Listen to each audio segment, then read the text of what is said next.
Hello student मो मोर Odia medium classes education channel को वेलकम जनाऊँगी। तो आशा करुच्ची पिलामाने समस्ते बहुत भलर थे एवं आपण परिवार में प्रायतः समस्ते बहुत भलर थे। तो देखो पिलामाने ये जो नोटिफिकेशन आसी आपणकर office of the revenue divisional commissioner south division Berhampur तरफ आपण मैंने डेट मत देखी पारे यहाँ हूँ आज डेट 8/4/2026। तो देखो कौन पर आसी तार विषय रे आमे देखिबा। तो ता पूर्व समस्त सांग साथी भाई भौणी समस्त को ए वीडियो को शेयर कर दिंतु। ओके एवं हमर ई Odia medium classes education channel जदि सब्सक्राइब करना ताहेले आपण माने सब्सक्राइब करी रखंतु कहीं सब्सक्राइब कले आपण ही सर्वप्रथम मोर यूट्यूब नोटिफिकेशन पाई परिबे। तो देखंतु ए लेटर काटारू आसी एवं का पाखु जाइछि सबु अछि। तो आपण माने देखि पारथिबे श्री रामेश्वर प्रधान ओएस जी अछंती जे कि additional secretary R district Berhampur. तो का पाखु जाइ देखंतु all collector of southern division समस्त कलेक्टर पाखु जाइछि।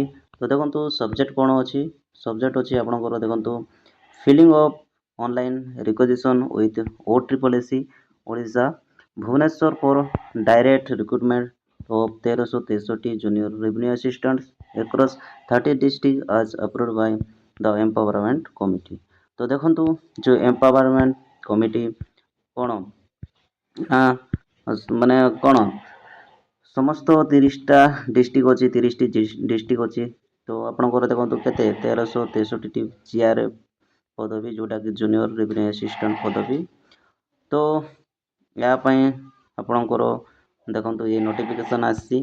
तो समस्त कलेक्टर कोण करिवे ना माने एम्पावरमेंट कमिटी ऑलरेडी कहि देले कोन ना समस्त 30 डिस्ट्रिक्ट अछि तार जीआर पदवी को कलेक्टर मान कोन OSSC रे कोन ऑनलाइन रिक्वेजिशन करिवा पई कहै छिटा।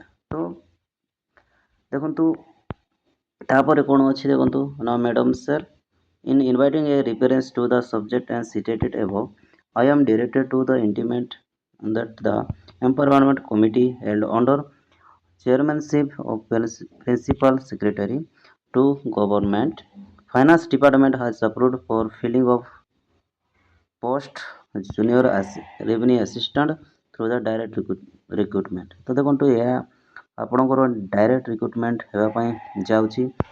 ओके तो post of junior revenue assistant आपण मैंने देखिले 1363 पदवी अच्छी। तो देखो तापर देखो you are therefore requested to fill online requisition with OSSC Odisha Bhubaneswar immediately. तो कौन ना OSSC रे आपणकर ऑनलाइन आदि करेंगे समस्त डिस्ट्रिक्ट रे जते अछि सब फिलअप करेंगे। देखो यह केवल कौन जेआर नु जेआर सहित आपणकर OSSC रे आपणकर पीओ मते एड ही पारिबो डीओ मते एड की कौन मते एड हेले आपणकर बहुत गुडा पोस्ट हे जिवो बुझिपारे। तो आपणकर जेआर वर्तमान देखो 1363 पोस्ट अछि। तो ये सब मते OSSC कंडक्ट करिवो। तो समस्त कौन रिक्वेजिशन फिल करबा पई कहै छै OSSC को। ओके OSSC रे तो एटा थिला पिला माने आपणकर कौन ना जेआर रो जहाँ नोटिफिकेशन आसी देखंतु यारो +3 पास। ओके +3 पास पई एवं एज आपणकर 21 एमती। ओके 21 नब।